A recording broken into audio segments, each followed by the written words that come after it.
Стоп. В твоей работе чаще мужчины или женщины обращаются за помощью? Типичные ошибки, которые совершает человек. Часто ли ты слышишь слова благодарности? Довольный такой сидит. Здравствуйте, дорогие друзья! Сегодня мы собрались, чтобы обсудить биографию Георгия. Поговорим о том, как он пришел к тому, чтобы помогать людям, использовать свои способности. И сейчас мы об этом, собственно, и поговорим. У нас есть несколько вопросов, на которые Георгий сказал, что готов ответить и рассказать, приподнять завесу, скажем так, своей жизни. Добрый день, меня зовут Георгий. Вы, наверное, уже видели часть видео, которое снимает мой друг, с которым мы уже работаем очень давно. Дружим вместе, делаем еще какой-то бизнес, который не касается моей основной работы. И вот он решил, так как он очень долгое время был со мной, видел изнутри мою работу, видел моих клиентов, видел, как я это делаю, как тяжело мне приходится, и в реалии настоящую работу настоящего человека. Вот. Он решил сделать такой блог, в котором будет написано и рассказано про настоящую магию, про настоящих колдунов, про настоящую работу, как на самом деле это работает. Потому что то, что люди думают, и то, что на самом деле в реалии, это две разные вещи. То есть в основном люди думают, что они пришли к волшебной палочке. Это не так. Я не волшебная палочка, я реальный человек, который может сделать какие-то вещи и помочь вам. За одну секунду я вам не помогу изначально, это нереально. Работа делается приличный промежуток времени. Происходит она с каждым человеком по-разному. Я разные методики, разные варианты работы применяю. Все это исключительно с каждым человеком по-разному. Работаю я уже больше 20 лет. Начинал я свою карьеру лет в 16. Вот. Будет не секрет, что мать у меня занималась, мать, прабабка у меня занималась черной языческой древней русской магией. Таким образом, я жил в этой атмосфере. Еще в советские времена это все было запрещено. Мать принимала клиентов на кухне, в коммуналке. И приходили очень серьезные люди тогда. Вот. Я вырос в совершенно простой семье, небогатой, достаточно бедной. Мать моя помогала, в принципе, большую часть бесплатно за еду. Значит, какое-то время, лет 15-16, я начал заниматься бизнесом. Параллельно просто принимал клиентов бесплатно совершенно. Вот.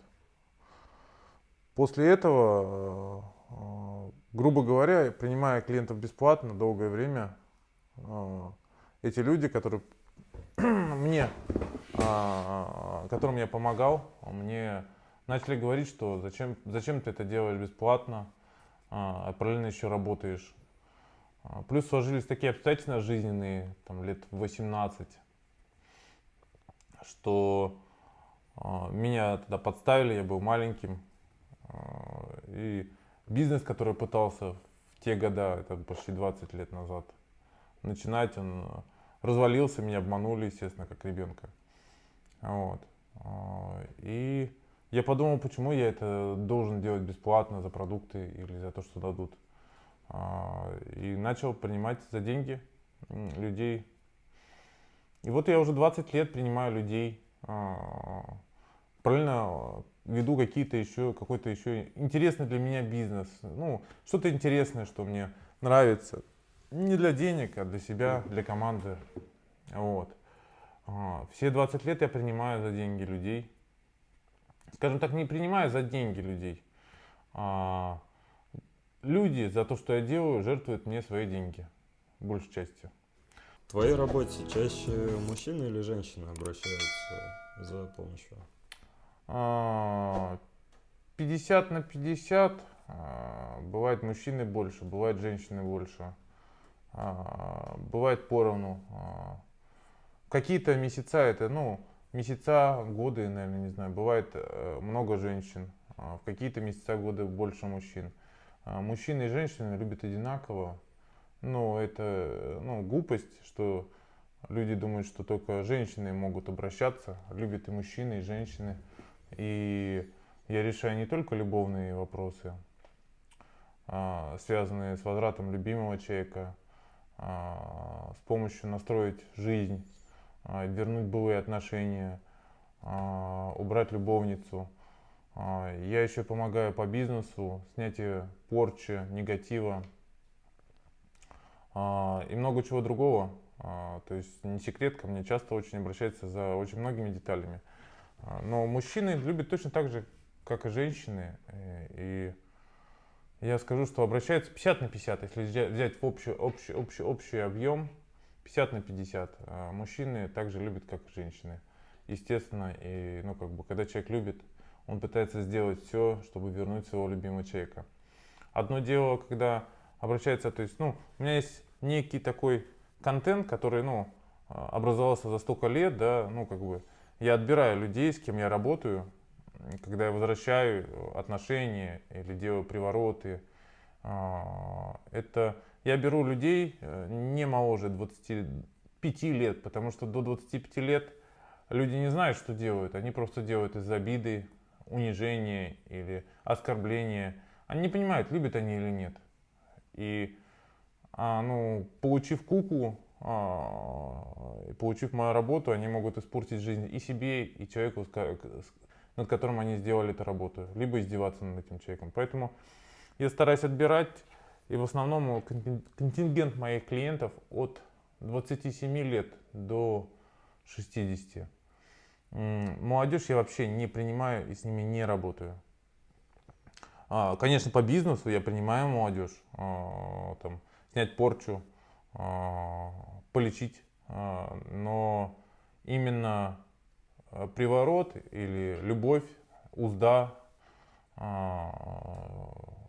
изготовление куклы Вуду, это только вот именно в контингенте с 27 до 60 лет. Вот. Причем, ну, как бы, там люди примерно уже знают, чего они хотят. Они знают, зачем идут и что им нужно. Молодежь, к сожалению, наша, они идут за вызовом. О, мне нужно, и все. Пофигу на все, заплачу, будет моя. Или будет мой. Ну, а потом расхлебывать не это. Так что, поэтому я не берусь за молодежь.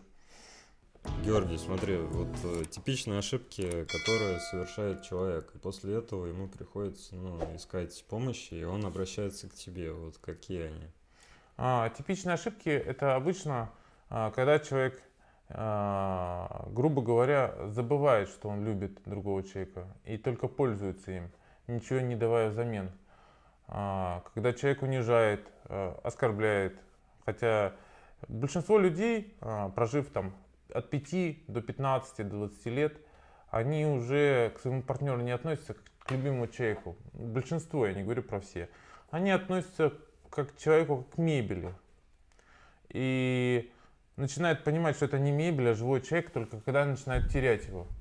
В основном все ошибки совершают оба человека, но всегда есть выход, всегда есть возможность не обратиться ко мне, всегда есть возможность вырулить ту или иную ситуацию. По факту люди не слышат друг друга, перестают хотеть слышать друг друга, изменяют друг другу. Хотя, ну, как бы, ты выбрал эту женщину, ты выбрал этого мужа. Зачем ты тогда, зачем вы выходили замуж, зачем вы женились? Ну, подумайте перед тем, как изменять или делать больно человеку. Типичные еще ошибки, это когда люди перестают слышать друг друга. Естественно, одному или второму человеку становится больно и обидно, он пытается отомстить или найти что-то другое для замену. Типичные ошибки — это когда люди перестают слышать и уделять время друг другу. Типичные ошибки, когда люди воспринимают человека, с которым рядом, за мебель, а не за человека. И как за собственность, которая будет всегда с тобой рядом. Нет, это человек, такой же человек, который любит, которому нужна любовь, которого надо слышать, которого надо уважать, с которым надо разговаривать. И в принципе, если бы вот эти простые вещи люди понимали, ну, большинство людей бы ко мне не пришло. Большинство людей начинает понимать, что это не вещь, жена или муж, не кусок тумбочки, не просто человек, на которого мнение нужно плюнуть. Они понимают, что это реальный человек только после того, как они начинают терять или теряют этого человека. А все очень просто. Надо научиться слышать и любить действительно человека. Прошло 5, 10, 20 лет, но вы же выбрали этого человека. Да, и безусловно, бывают случаи, когда мужчины, да, извиняюсь, там они просто в голове такое, ебут все, что попало, да, не разбираясь потом, что я натворил. Или там женщины, у которых там, извиняюсь, как же это выразиться, которым надо очень много секса с разными мужчинами, да, и они не могут остановиться. Но это маленький промежуток из всех. В основном это ошибки людей по отношению к другим людям. Причем не к простым людям, а к людям, которым они выбрали, с которыми прожили приличное количество времени. Которых они просто перестали слышать. А как много времени уходит на самый простой обряд, скажем? Работа примерно делается от 5 до 8 дней. Простой обряд какой-то. Значит, он там проходит в 3-4 этапа. Поэтому какие-то этапы куклы просто лежат, они должны отлежаться. Какой-то момент. То есть это долгая работа, поэтому она, ну, в принципе, по сути, да, не может стоить дешево, да, когда ко мне там звонят люди и спрашивают, почему ваши услуги не стоят 3-5 тысяч рублей. Я объясняю, ну, как бы, сколько ваши 5-8 дней должны стоить, с учетом, что после того, как вы 3-5 дней вы отработаете, вы должны будете отправить, еще отработать с этим человеком до результата. То есть вы должны будете с ним разговаривать, поддерживать, объяснять ему. Кому-то нужно сопровождение, общение до результата. Кому-то надо что-то объяснять, кто-то что-то неправильно себя ведет, кто-то еще что-то. Это невероятная работа. За свою жизнь я принял громадное количество клиентов. Да, ну даже так можно посчитать, ну, примерно там 1-2 человека в день я принимаю. Вот считайте, то есть в месяц я принимаю там, в расслабленном варианте 20 человек, в максимальном 60. Вот. Ну, представьте, сколько я за 20 лет людей принял. А какие материалы обычно вот используются? Это же работа не просто, ну, мысленно, да? То есть есть кукла та же самая, она состоит из чего-то особенного? Да, в кукле воск, железное дерево, ну и многие составляющие, они привозятся из Африки, идут, бывает, по полгода, по 8 месяцев. Вот. Моими друзьями отправляются из Африки. Пока я путешествовал по миру, я завел много друзей. Я путешествую именно с целью научиться магии вуду, мне было интересно это. И я где-то с лет 18-20 начал путешествовать.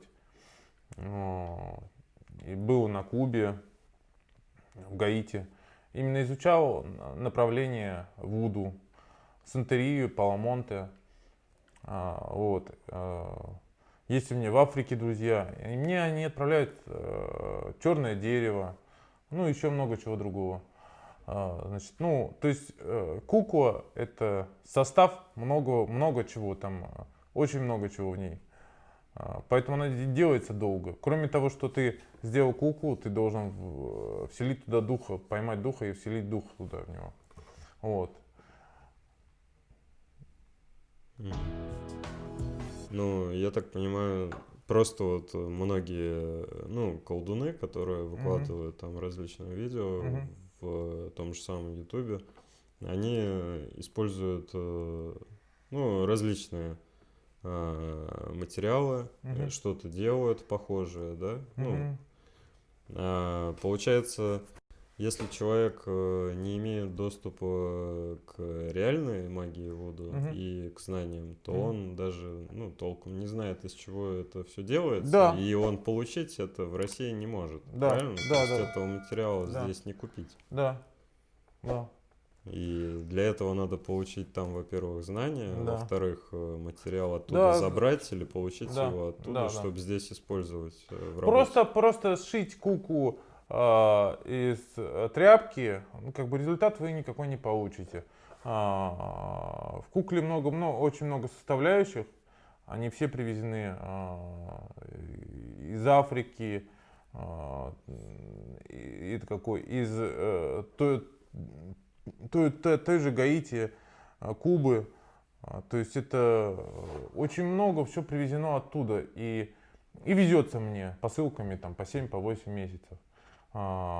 Если вам будет интересно, вы можете открыть, как я открываю одну посылку из Африки, вот когда мне приводят материалы из Африки.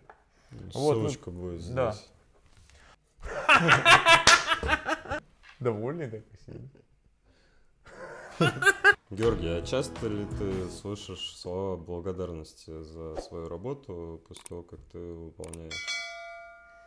Скажу честно, где-то, ну, в 60-70% случаев я слышу благодарность. 20% люди не просто после результата, они просто пропадают. Ну, как бы они они даже не...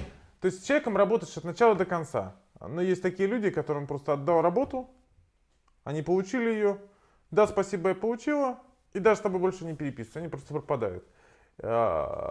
И где-то там какой-то процент небольшой, то есть если взять общую массу, то есть 100%, я сразу вам попытаюсь объяснить, 100% ты не поможешь никогда человеку. Точнее, неправильно я вам сказал. То есть Стопроцентного результата. Стопроцентного результата ты Гарантировать не гарантировать не можешь никогда человеку. Всегда есть много но. Я работаю с человеком, а не с машиной.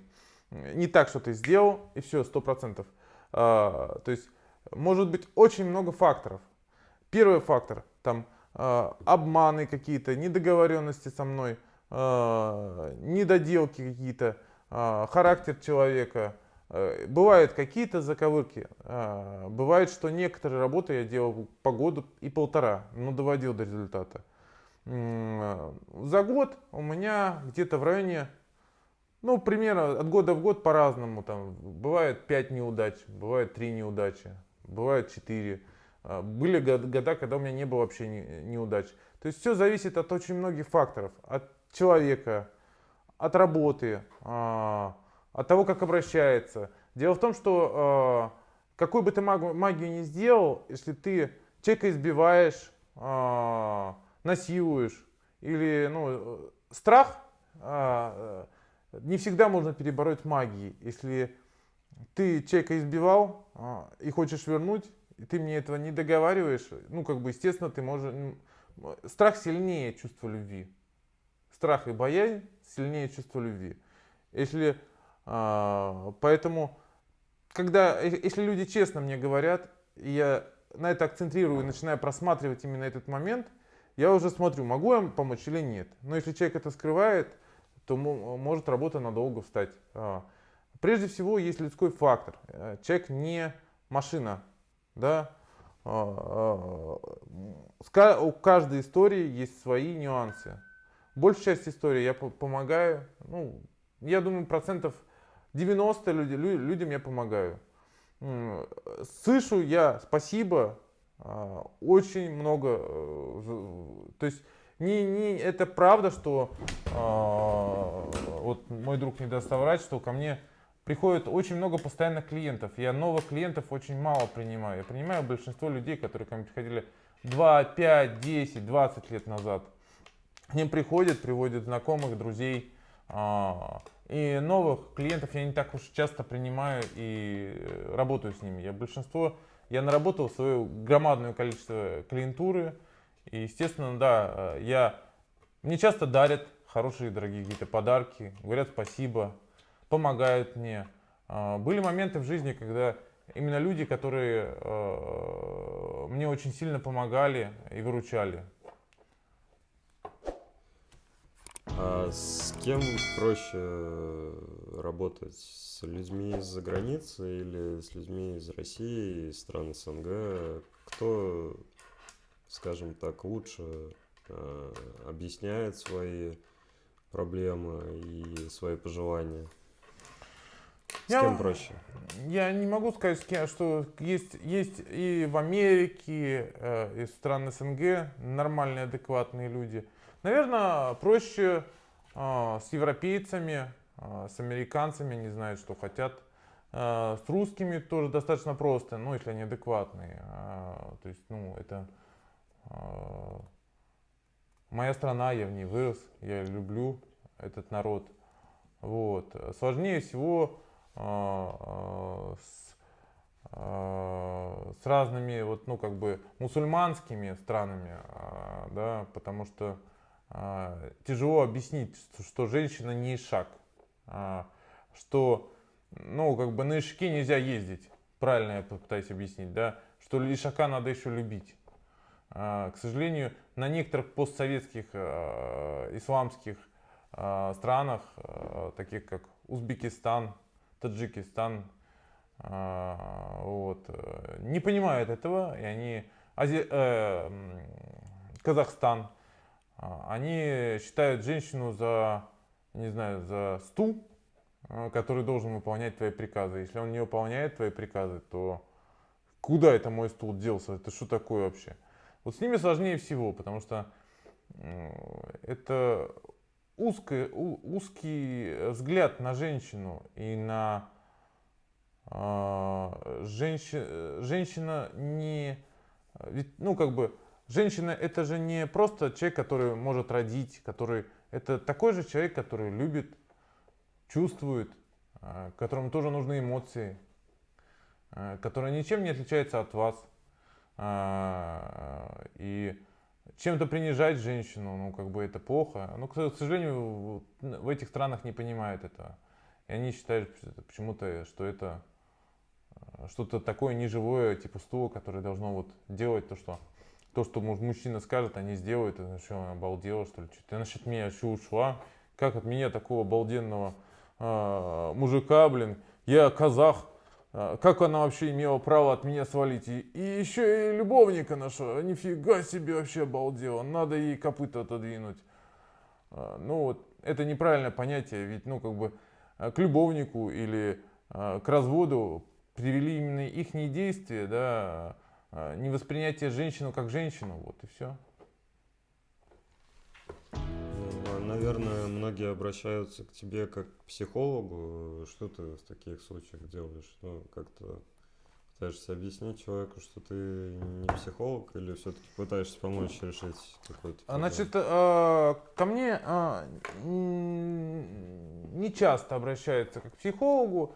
Я не очень люблю, когда меня называют психологом, я не психолог как таковой, да. Я просто понимаю женщину, понимаю мужчину, понимаю их отношения. Естественно, после 20 лет работы с мужчинами и женщинами я понимаю ту и другую сторону очень хорошо. И понимаю, у кого какие ошибки были. Я не работаю как психологом.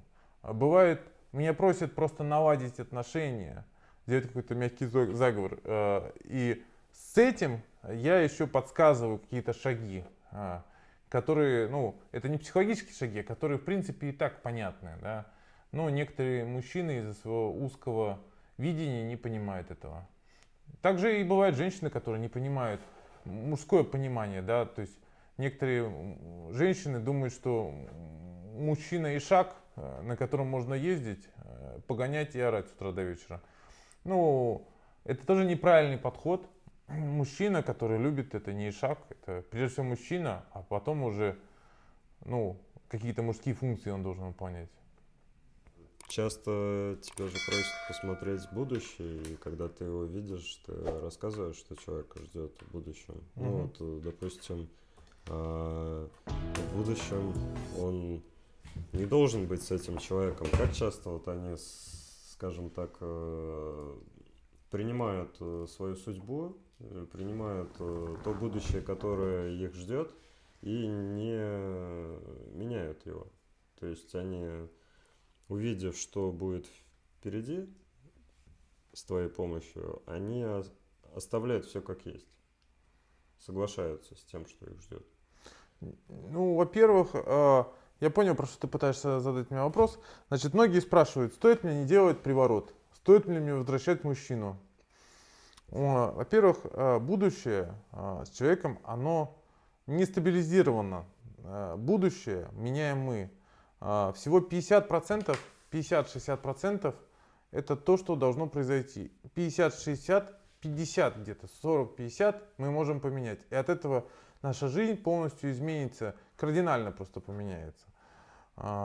Есть какие-то основные, основополагающие вещи, которые там тяжело поменять. Ну, там, например, двое детей, да, они, независимость так или так будет, да, там, или там, ну, какие-то такие вот. А вот есть вещи, там, мужчина, да, если ты любишь мужчину, если ты знаешь, что ты любишь мужчину, я не имею права сказать, ты должна, или вот у тебя не будет будущего. Это неправильно изначально. То есть все зависит от тебя и от вас, прежде всего.